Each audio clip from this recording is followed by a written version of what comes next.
In regards to at what point will we actually turn off the grid, let me speak to you from what are some of the parameters that we look at in making such a determination. Thank you, Winsome. Minister Vaz, Minister Samuda, media personnel, my fellow utility leaders and partners, ladies and gentlemen, good morning.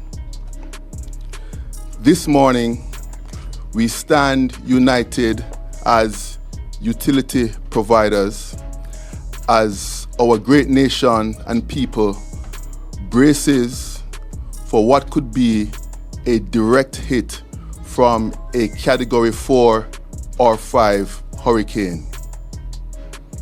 We know that you are concerned about your loved ones, your homes, your businesses, and that's why we are here today to provide you with an update as essential service providers, as we also know that you're concerned about your light, you are concerned about your telecommunications, and you're concerned about your water. We're here to reassure you that we stand united and we stand prepared. One of the great learnings that we had in the aftermath of Hurricane Beryl was an opportunity for us to have stronger partnerships, do drills, and stand united to share the lens of our various spaces given the great interdependencies. I'm here this morning to share with you that what you see here is something that we actually drilled on March 31st of this year prior to the hurricane season in preparation. In regards to what to expect in the aftermath of a hurricane, as I said, we stand prepared.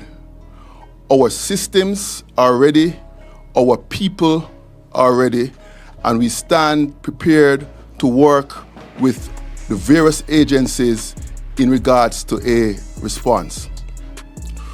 We have all mobilized our incident command structures, and we have personnel working 24/7 to facilitate a safe and timely response. Here at JPS, one of the significant changes that we made is that we have retainer contracts with overseas line workers to have boots on the ground prior to the storm. We have executed on that, and I'm pleased to say right now we have 71 line workers. More than 30% of our workforce have been augmented with boots on the ground that stand ready to safely respond to the hurricane once it's safe to do so.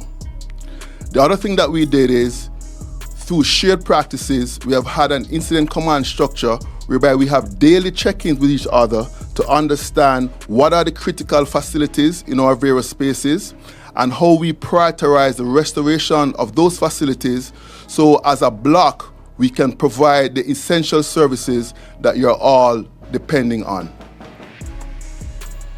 A Category 4 hurricane potentially going through the middle of our island could have unprecedented damage on our facilities. Here at JPS, it's likely to be a rebuild and not just a restoration. As we stand now, we're also looking at further preparations to potentially bring in additional resources and barge or fly equipment in, such as bucket trucks, crane trucks, and other equipment that may be required if there is extensive damage on our grid to facilitate safe and timely response. We understand what it means to not have our services. Many of our own personnel live within our service territory. We understand the critical nature and the inconvenience that could be caused. We, however, ask for your patience, and we reassure you that we will stand united to provide you with updates as we execute on our response plans based on our heightened level of preparedness, and as we stand in strong partnerships with our government agencies and others to facilitate a response. I will say, let us ensure that we stay informed and we stay connected through the proper and official communication channels. For JPS, we have the JPS app, the JPS mobile app. We have JPS online. You can also call 888-CALL-JPS and reference the other channels. Together, we will get through this safely as we continue to share the lens in our various spaces, leverage all that we have done in infrastructure. Here at JPS, we have done a lot in terms of our infrastructure upgrades. We have not only rolled out smart meters 100% across the system, but however, we have installed smart devices on our systems that would help to minimize outage durations, and in some cases for critical loads such as hospitals and telecommunications to transfer over to alternate supplies in order to maintain supply. I'll just share one quick thing before we close. An example coming out of one of our drills is that we learned here at JPS that the National Water Commission has loading bays whereby they are prepared to have potable water out to the communities if pumps are down. Those loading bays require power. So we now have that on our radar as one of our critical sites that we will prioritize in terms of our restoration to ensure that water can also get to you. Thank you for listening. Be safe, be well, and be reassured that we stand united, we stand aligned, we stand as strong partners to ensure that to the best of our abilities, we'll provide you with our essential services during these unprecedented storms within the likelihood of significant impact. In regards to at what point will we actually turn off the grid, let me speak to you from what are some of the parameters that we look at in making such a determination. As we think about that, we have to think about the stability of the grid. And a fundamental thing in terms of grid stability is matching the actual ability to serve customers with the generation output in order to maintain a particular frequency. Whenever you have a disconnect between those two due to what we call a lot of transients on the system, which are falls, trees falling in lines, and other things that make the grid potentially unstable, in order to prevent a cascading effect that may then lengthen the time of restoration, at that point in time, the system operations team may make a decision to then shut down the grid. But let me reassure you that we are prepared to do all that we can to the best capabilities to safely keep the grid up and running to serve the load. With that being said, however, in parallel with that, we also have plans to say potentially island the grid. What does that look like? So say you have a case whereby you have significant faults and significant impact based on the devastation on the grid by this category 4 or 5 system in the corporate area. We are also prepared to potentially island, but we'll separate the corporate area from, say, Montego Bay, and you have the grid operating in 2 separate islands, whereby at one point you may have to shut down one particular area, you leave one up. But what that does is, once there is an opportunity to restore, it leads to a safer and more timely restoration.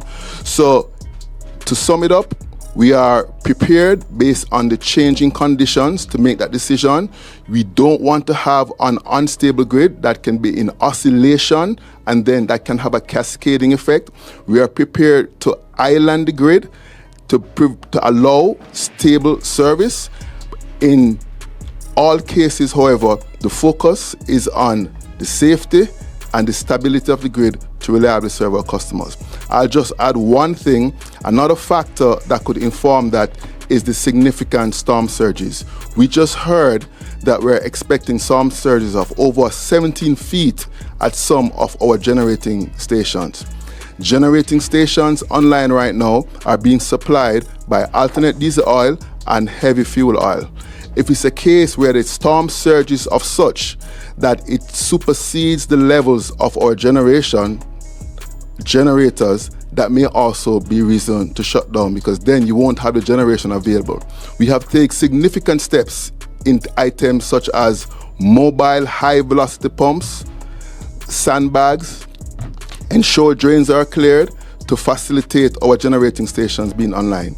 Right now, to give you a feel of our generation mix, we are, in terms of renewables, we are curtailed more than 99%. So of the 150 megawatts of renewables that we have on our system, 100 megawatt wind, 50 megawatt solar, we're only getting approximately 1 megawatt due to cloud cover and due to the need to lock out wind turbines for safety reasons. So we can't depend on renewables right now. We also do not have our liquefied natural gas facilities, as they have had to demobilize for safety reasons based on the Port Authority and the Harbour Master, so that vessel is gone. So we're now burning alternate diesel oil and heavy fuel oil to serve our load of approximately 550 megawatts. But we do have a reserve margin, as we have been prepared for this. Our storage levels are there. We have a reserve margin of approximately 18%. So we still stand ready with some flexibility to serve, but it would be a moment in time decision based on the grid impact and based on the need to then put in place our plans to facilitate safe and timely restoration. Hope that answered your question.